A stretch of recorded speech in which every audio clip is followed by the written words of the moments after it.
मैं रोज थोड़ा बहुत रामचरितमानस को जैसे भी होता है देखता हूँ। केवट का प्रसंग आता है। भगवान को केवट ने पार उतार दिया। भगवान के मन में बड़ी व्यथा है कि इस केवट ने इतनी सेवकाई करी, इतना स्नेह से हमको इस पार से उस पार ले आया, इतना आदर मान सम्मान किया, लेकिन मैंने इसको कुछ भी नहीं दिया। सीता जी की तरफ भगवान ने देखा और सीता जी तुरंत समझ गई कि भगवान क्या चाहते हैं।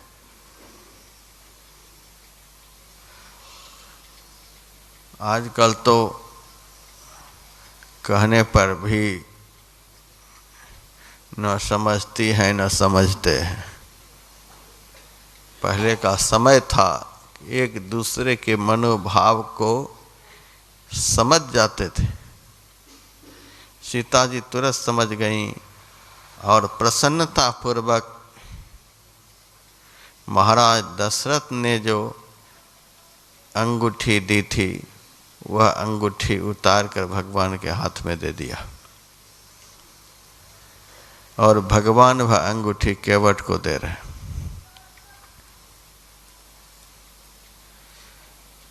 केवट हाथ जोड़ लेता है, महाराज मैंने पहले ही आपको कह दिया है, पद कमल धोई चढ़ाई नावन नाथ उतराई चहों। आप केवल अपना चरण धो लेने दो, बस इतना ही मैं चाहता हूँ, आपसे खेवा नहीं चाहता हूँ। न नाथ उतराई चहों। शपथ भी खाया है महाराज दशरथ का, भगवान राम का। शपथ खाकर कहता हूँ कि मैं आपसे खेवा नहीं लूँगा। और भगवान राम खुशामद कर रहे हैं, लेकिन केवट मणि से जड़ित मुद्रिका को लेना नहीं चाहता है। भगवान राम सीता जी की तरफ देखते हैं।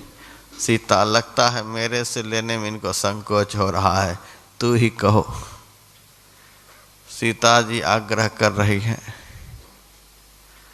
सीता जी के कहने पर भी केवट मुद्रिका को स्वीकार नहीं करता। तब सीता जी लक्ष्मण जी को कहती हैं कि लक्ष्मण तुम कहो, तुम्हारे से तो डर से भी ले लेगा।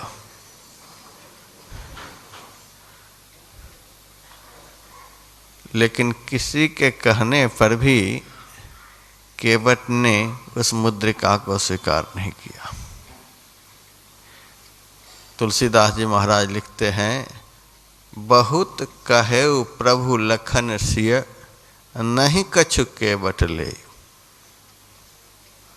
भगवान बहुत आग्रह कर रहे हैं, सीता जी आग्रह कर रही हैं, लक्ष्मण जी आग्रह कर रहे हैं, नहीं कछु केवट ले।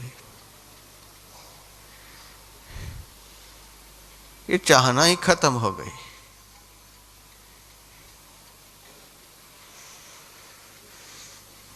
प्रहलाद जी से भगवान नृसिंह ने बहुत कहा, मांगो मांगो।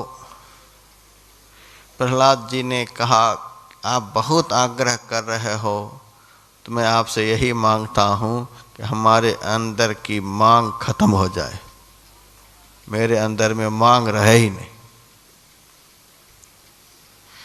बहुत सारे भक्त हुए जो भगवान के आग्रह करने पर भी कुछ नहीं मांग रहे हैं। विभीषण जी से भगवान ने कहा, विभीषण तुम्हारी इच्छा हो मेरे से बताओ, तुम लंका छोड़कर आए हो, मेरे पास कुछ भी नहीं है।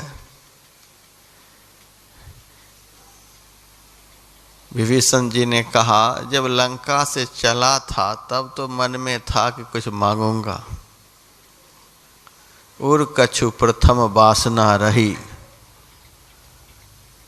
लेकिन अब आपके चरण कमल के प्रेम रूपी सरिता में हमारी सारी वासना ही बह गई।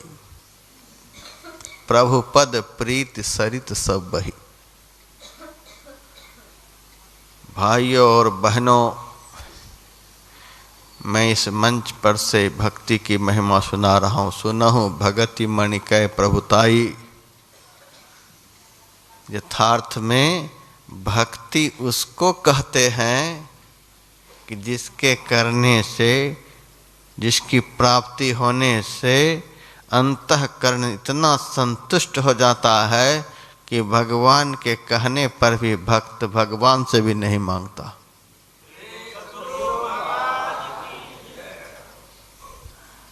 भक्त भगवान से भी नहीं मांगता।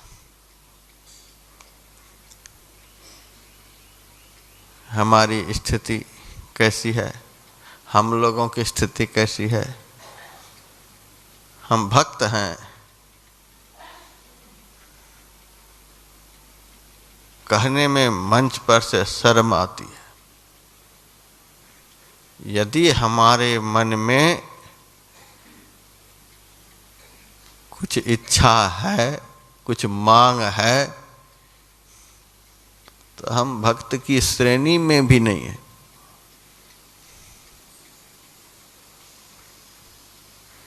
नारद जी भक्ति सूत्र में लिखते हैं, यत् प्राप्य पुमान न किंचित वांछति। इसको प्राप्त कर, अर्थात भक्ति को प्राप्त कर, पुमान न किंचित वांछति, लेस मात्र भी कुछ नहीं चाहता। परमात्मा की भक्ति यदि किसी को प्राप्त हो जाए तो वह भक्ति भक्त के दिल में जाकर के सबसे पहला करामात तो यही करती है कि भिखमंगापन खत्म कर देती है।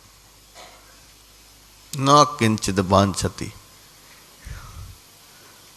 न सोचती, न वह कुछ सोचता है।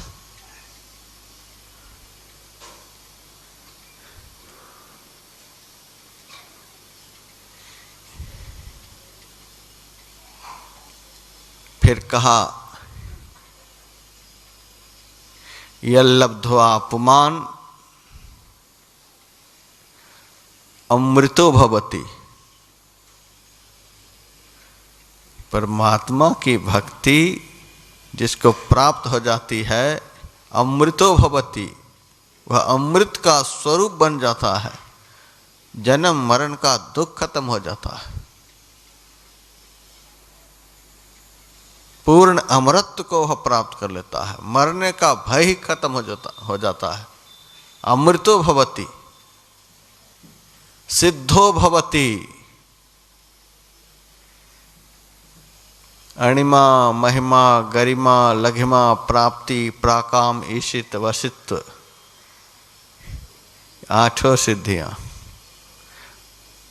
चरणों में लौटती है। मेरा प्रयोग करो, मेरा प्रयोग करो, मेरा प्रयोग करो। रिद्धि सिद्धि को देख करके भक्त रिद्धि सिद्धि को देख देता है खाक चलाई। धूल फेंक देते उसके ऊपर, भाग यहां से। आज सिद्धि देख करके आदमी चौंक उठते हैं। सिद्धि को ही बहुत बड़ा संतत्व समझते हैं। मिट्टी को सिंदूर बना दिया, भक्त चौंक पड़े, अहो यह तो बहुत बड़ा सिद्ध महात्मा। मिट्टी को सोना बना दिया, चौंक पड़ता है। जो मिट्टी को सोना बना सकता है तो उसको दूसरे से फिर मांगने की क्या जरूरत है। मिट्टी को सोना बना करके जिसके सामने सोना बनाया फिर उसी से पैसा मांगता है।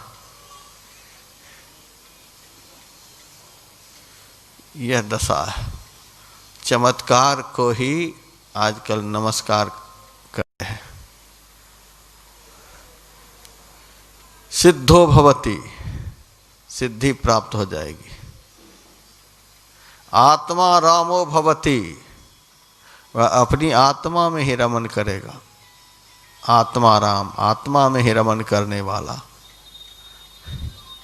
संसार में वह रमन नहीं करता। और सबसे बड़ी बात, स्तब्धो भवति। देखिए हम आप लोग भक्ति कर रहे हैं, लेकिन भक्ति की प्राप्ति होने पर क्या सब होता है। स्तब्धो भवति, चुप, शांत, स्थिर, सारी चाहना सारी वासना सब खत्म।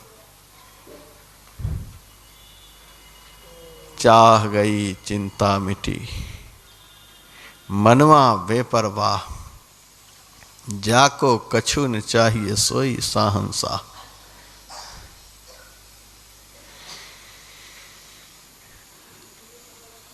एक संत के पास किसी देश का महाराजा गया और चरणों पर 10,000 रुपये रखकर उनको प्रणाम किया। संत ने कहा, ये रुपए लेकर हम क्या करेंगे, हम पेड़ के नीचे रहते हैं, जब भूख लगती है जंगल का फल खा लेते हैं, प्यास लगती है नदी का जल पी लेते हैं, ठंडी लगती है तो पत्ते जलाकर ठंडी से त्राण पा लेते हैं, गर्मी लगती है पेड़ की छाया में बैठकर गर्मी से त्राण पा लेते हैं। इन पैसों की हमें कोई ज़रूरत नहीं, जाओ किसी गरीब को दे दो। वह सोचता है कि इसके पास तो लंगोटी के सिवा कुछ भी नहीं, और यह कहता है जाओ किसी गरीब को दे दो। इससे बढ़कर गरीब दुनिया में कौन होगा। इनके पास कुछ भी नहीं। आज के भिखमंगा के पास भी कम से कम झोला कमंडल तो जरूर होता है, इनके पास तो कुछ भी नहीं। कहता जाओ किसी गरीब को दे दो। महाराज आपसे बड़ा भिखारी, आपसे बड़ा गरीब दुनिया में कौन मिलेगा। संत ने कहा, मुझे तो भिखारी समझता है, मुझे तो गरीब समझता है। सुन, मेरे पास ऐसी चीज है कि मैं जितना लोहा को चाहूं उतना सोना बना दूं।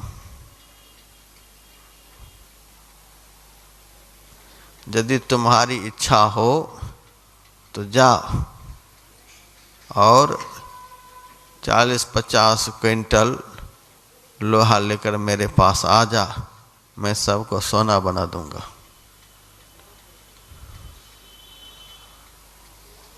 वह महाराजा चकित हो गया।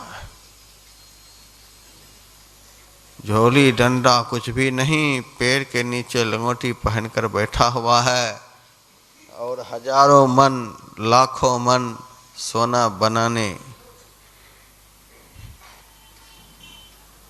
की जड़ी इनके पास में है, अर्थात पारस इनके पास में है।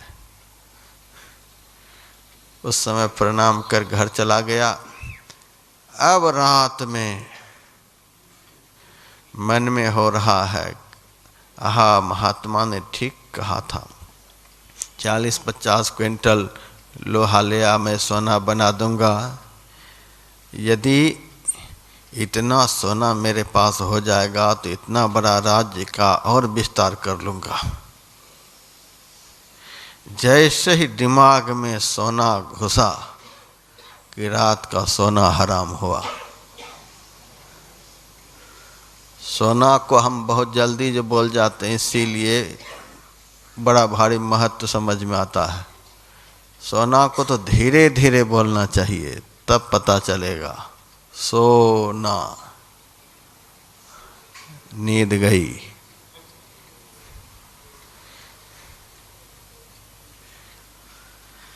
महात्मा ने कहा और इसकी नींद गई। रात के 12 बजे उनसे नहीं रहा गया और महात्मा जी के पास पहुंच गया। महात्मा जी ध्यान में बैठे हुए थे। कुछ देर के बाद आंखें खुलती हैं, वे देखते हैं यह तो वही राजा है जो दिन में आया था। अरे तुम्हें नींद नहीं आती है? इतनी रात को मेरे पास पहुंच गया। अरे महाराज, जब से आप सोना के विषय में बोले हैं तब से तो सोना ही हराम हो गया है। यदि महाराज उतना सोना बना देते तो हम धन्य हो जाते। अच्छा, सोना से तू धन्य हो जाएगा? लंका का राजा तो धन्य नहीं हो पाया, अब तू धन्य हो जाएगा? सुनो, सोना तो बना दूंगा, जितना लोहा लाओगे उतना बना दूंगा, लेकिन कुछ दिनों तक मेरी कुटिया पर तुम्हें रहना पड़ेगा। सोना के लोभ में संत की कुटिया पर रहना उन्होंने स्वीकार कर लिया। 2-4 दिन बीत गए। संत के और सब जो भक्त होते थे उनके पास आते, भजन करते, सत्संग करते, ध्यान लगाते, जप तप करते। उनको तो कुछ आता था नहीं, ऐसे ही पागल की तरह कहीं बैठा रहता था। एक दिन उसके मन में आया, संग का रंग धीरे धीरे लगने लगा। यहाँ पर जो भी आते हैं सब ध्यान लगाते हैं, नाम सुमिरन करते हैं, सत्संग वचन सुनते हैं। हम तो ऐसे ही जहाँ तहाँ बैठ कर के समय गुजार लेते हैं।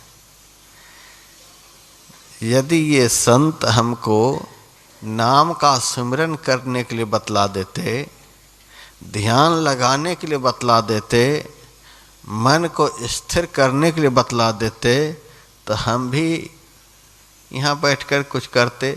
जब ये सोना बनाएंगे तब बनाएंगे, लेकिन जब तक के लिए इनके पास हैं तो हम भी कुछ करते। संग का रंग लगा